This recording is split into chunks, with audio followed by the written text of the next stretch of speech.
Shalom. Firman Tuhan hari ini dari Kejadian 22 ayat 14. Dan Abraham menamai tempat itu Tuhan menyediakan. Sebab itu sampai sekarang dikatakan orang, di atas gunung Tuhan akan disediakan. Saudara yang terkasih, Abraham ketika diperintahkan Allah untuk mengorbankan anak perjanjiannya yang telah dinantikan 25 tahun lamanya, dan di masa tuanya Abraham dan Sarah. Dan sekarang setelah anak perjanjian itu besar, Allah meminta kepada Abraham untuk menjadikan Ishak sebagai korban bakaran. Yang luar biasanya dari perikop kita hari ini adalah kita sama sekali tidak melihat sikap yang menggambarkan penolakan terhadap perintah Allah tersebut. Abraham kita kenal sebagai bapak orang beriman.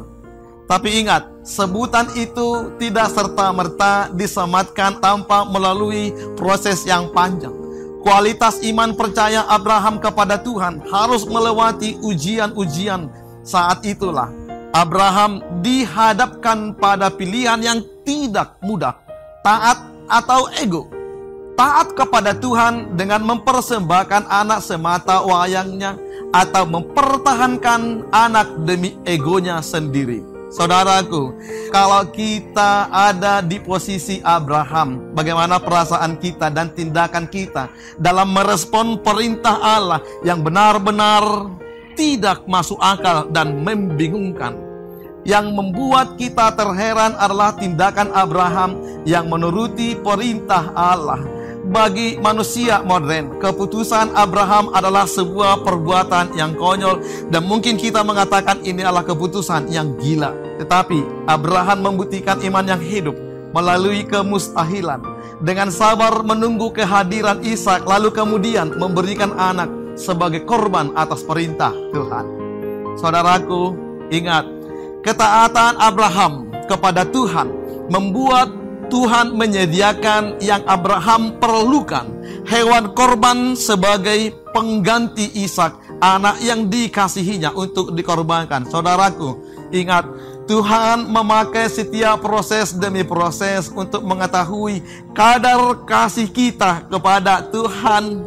Ingat, kisah pengorbanan Ishak ini memiliki makna yang begitu mendalam. Yang pertama, saya mau mengatakan, semua yang kita miliki, bahkan hidup kita sendiri, pada akhirnya semuanya akan menjadi milik Tuhan yang memberikan kepada kita sejak semula.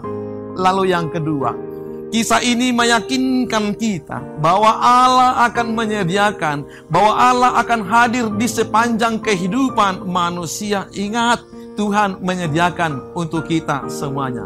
Saudaraku, Allah layak untuk menerima segala yang baik dari semua pemberiannya.